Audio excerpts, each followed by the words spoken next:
In politics, there are no permanent friends, but there are permanent interests. I repeat, in politics, especially in Nigeria, there are no permanent friends, but there are permanent interests. The Middle Belt wants to form an alliance with the South. The Middle Belt is seeking for an alliance with the South, the Southwest, the Southeast, or the South-South, against the Northern hegemony, against Northern domination, especially the Arewa, filled with Fulani Islamic fundamentalists and jihadists. So the Middle Belt has made it a point of call to every of their lawmakers and everyone who is a stakeholder in the North Central, the Middle Belt, to look for ways they can form alliance with the South so that they can negotiate for a place in power in the future.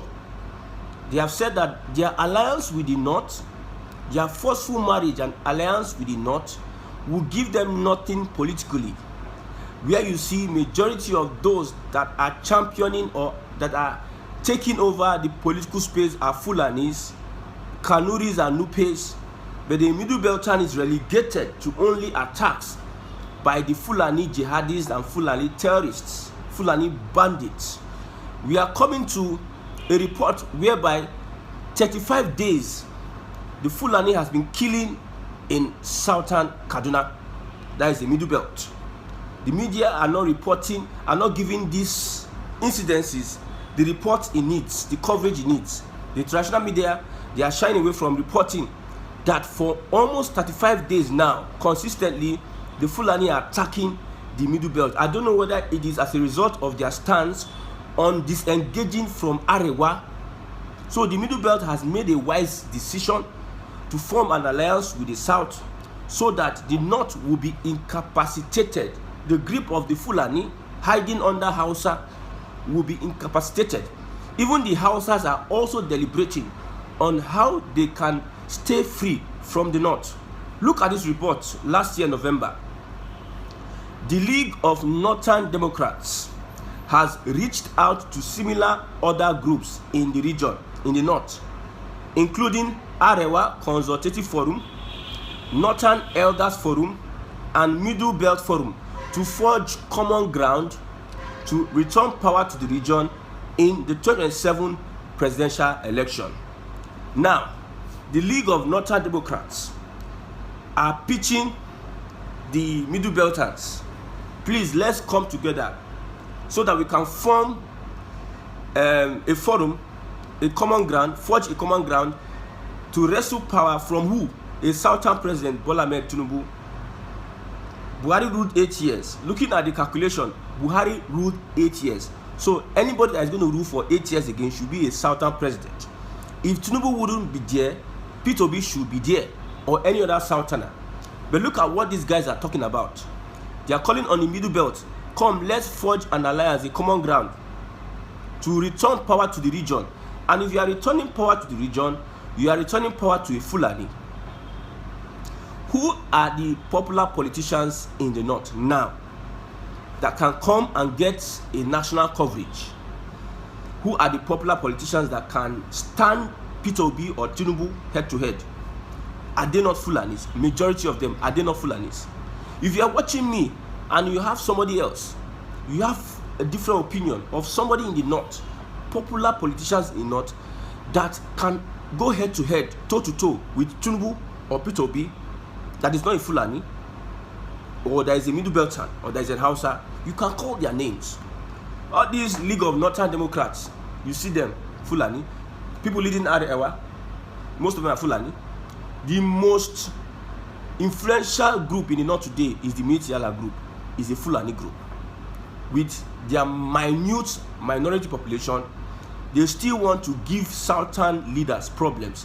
So the decision by the Middle Belt Forum to form an alliance with the South is a good one. Not that because in the South we are all together. Like I said, I started by saying that politics, there are no permanent friends, but permanent interest.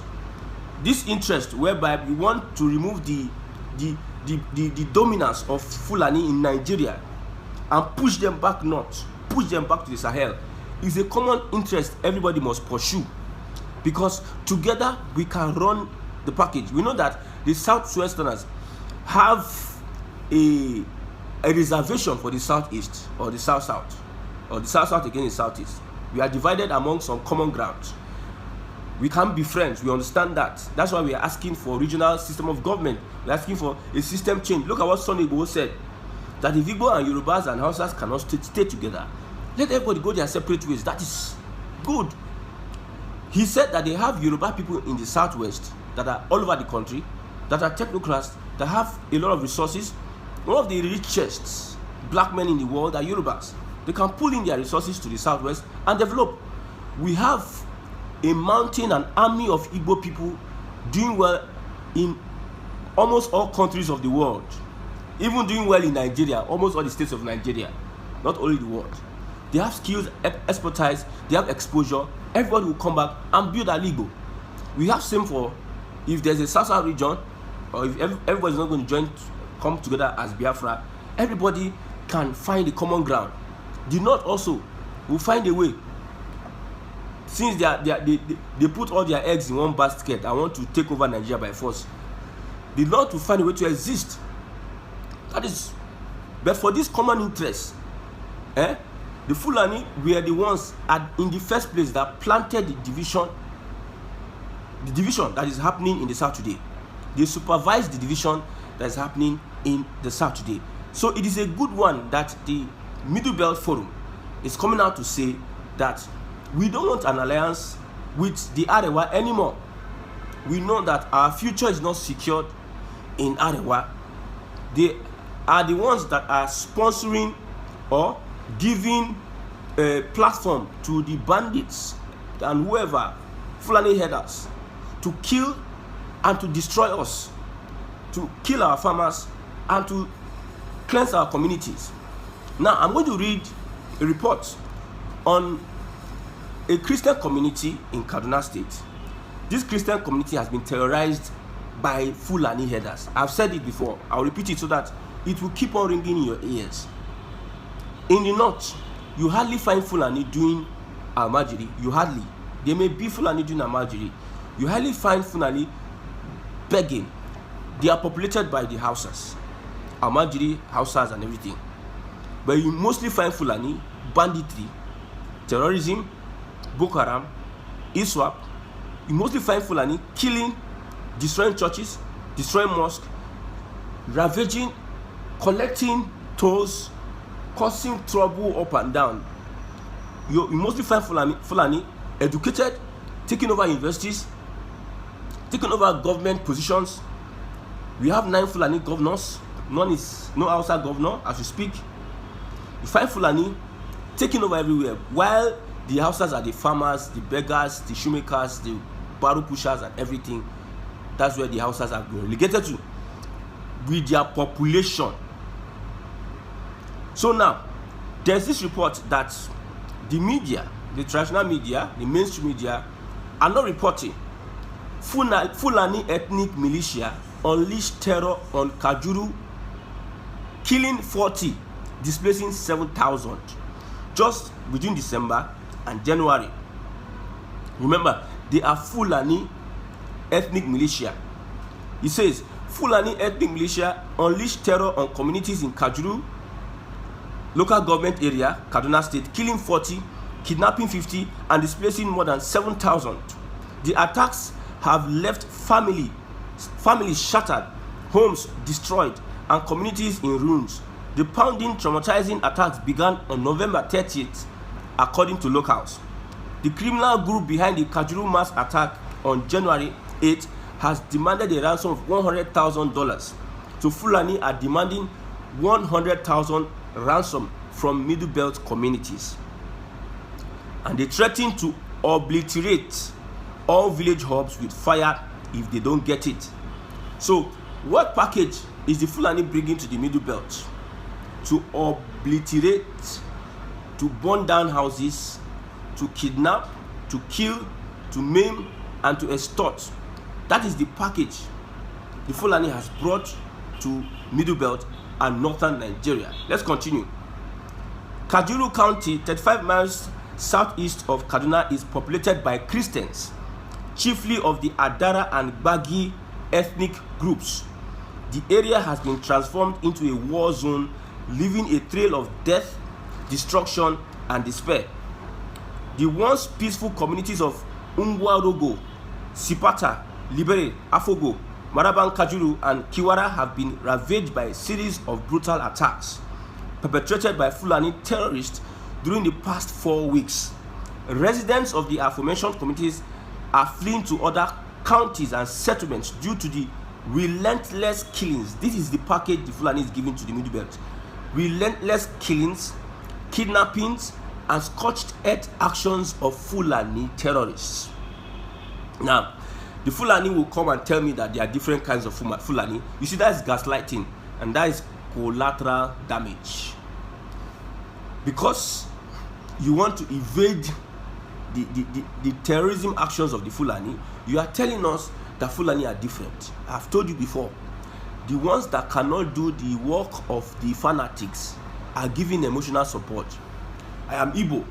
I'm speaking against these attacks. How many Fulanis have you seen? How many of other groups of Fulanis? If there's a warrior like Fulani, if there's a violent Fulani that is doing so, how many of the non-violent Fulani has taken up campaign against the activities of the violent Fulani? We know that Fulani are in different groups. We understand that. But somebody is not going to tell me that I should come and be telling him different groups. Fulani is Fulani. Whether the ones that are moderate, the ones that go to school, the ones that are Bebe, the ones that are cattle areas, the ones that move from nomads, move from one place to the other, the ones that stay in the city, all of them are working hand in hand.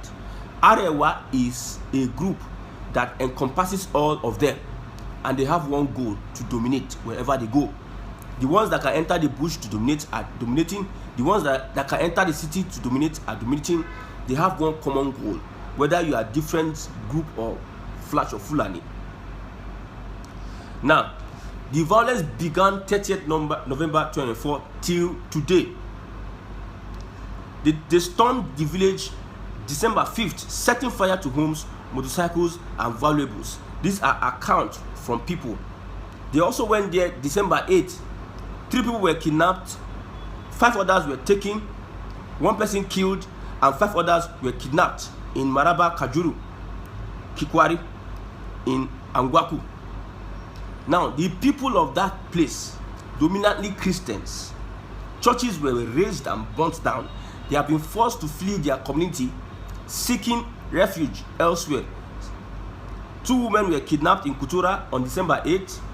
December 11th, 6 people were kidnapped. You see, it's a continuous thing. Followed by the kidnapping of 1 person at Ungwandorowa Maro on December 14th. Somebody who is an eyewitness that is narrating the event, Salihu, noted that more than 2,000 people from Libere and its surrounding villages have fled to other places as internally displaced persons. Let's add to it. Now, what the Fulani is bringing to the Middle Belt is IDP camps. And that's why I like my Igbo brothers. When they heard the rumor, it was not really true that we were going to bring the IDP camps in the southeast. But when somebody made it as a rumor and identified a place that this is place that they were going to bring IDP camps, then those guys, they change them straight. You cannot bring in insecurity as typical with the Fulani. You cannot bring insecurity, bring IDPs into the southeast, using style to export your people from the north, to bring them using IDP to come and infiltrate the southeast and cause mayhem and havoc. Anytime they find themselves in any place, they find their way into the forest and bush. Some in Edo State, they discovered that these Fulanis have entered straight down into the bush. I don't know how these people do it. These were, they are very, very special people, very, very wonderful people. The mosquitoes, the snakes, and everything, how they do it, when God they help them. Anytime they find themselves in any place, for instance, now if they have created or built the IDP camp in Imo State, they will now come. As they are coming, some of them will be dropping down and be entering bush and be forming enclaves. They have a language they speak for themselves, and when they start speaking that language, they start converging. How do they survive? Kidnapping. We heard of something that's a kidnapping whatever cartel in Anambra State, whereby they butcher people. These people now then open eyes. They show Igbo people how to even kidnap their own people and turn it to a business. Kidnapping here and there. When they go there now, the locals, Igbos in the southeast, will start using them to kidnap, bringing all sort of evil, like the way they have turned the Middle Belt to almost a useless place. Farming, people can't go to farm anymore. Somebody's hand was cut off by the same Fulani people. They can't go to farm anymore. These are the things that are happening in the Middle Belt today. That's why they are muzzling all they can to make sure that they disengage and disconnect from the Arewa. The Arewa is bringing nothing but atrocities. What is that word? There's a word that is befitting for what I want to say. Is bringing hell. That's not the word. On the Middle Belters. So, I know the Fulani, they are coming together. They will find a way, as manipulative, as deceptive as they are, they will find a way, use play politics, and want to win the hearts of the Middle Belters. I like what Tinubu is doing, causing Obara in their midst, bringing confusion in the midst. Usually the North will say, we will do this, we will do that. When you remove Middle Belt from them, remove Middle Belt from North Central from the North, they are toothless bulldog. They are toothless bulldog. When Tinubu starts with the census, these are common interests. Common interests. I don't support Tinubu, just know that. When Tinubu starts with the census, then we will know how many people are the Fulani. Because these people can lie. I've said it when I discovered that in Islam, you can lie if it involves an infidel. Now that day I don't respect anybody that is a fanatic. Because if a religion gives you the go ahead to lie, no, I know. That's why I like Christianity. Christianity is pure. Forget about whether Jesus is Lord or whatever, Jesus is God or anything.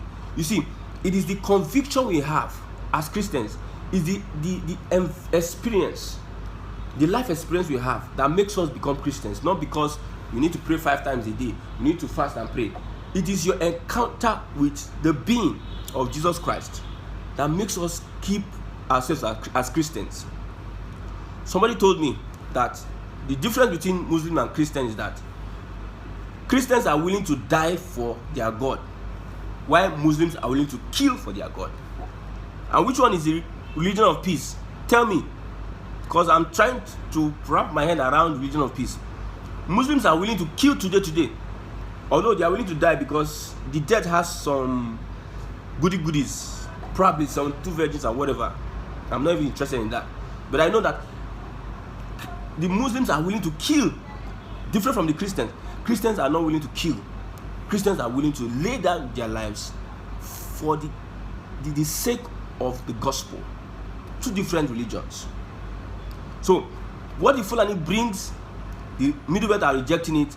And yes, you see, this is our young generation, especially the young generation that is coming up. We need to educate them to wake up, especially in the southeast. Young people are doing wonders in the southeast. They are coming up. All these old politicians will face off, and there will be a revolution that they will be sent packing. The young people will come and do magic, turn the southeast to a, you know what's about the Igbo people that I want you to understand today. The Igbo people, if they have leadership, they will do better. I'm telling you. If they have leadership. When I traveled, I saw houses. I saw houses upon houses. I saw the city of Aba, and I looked.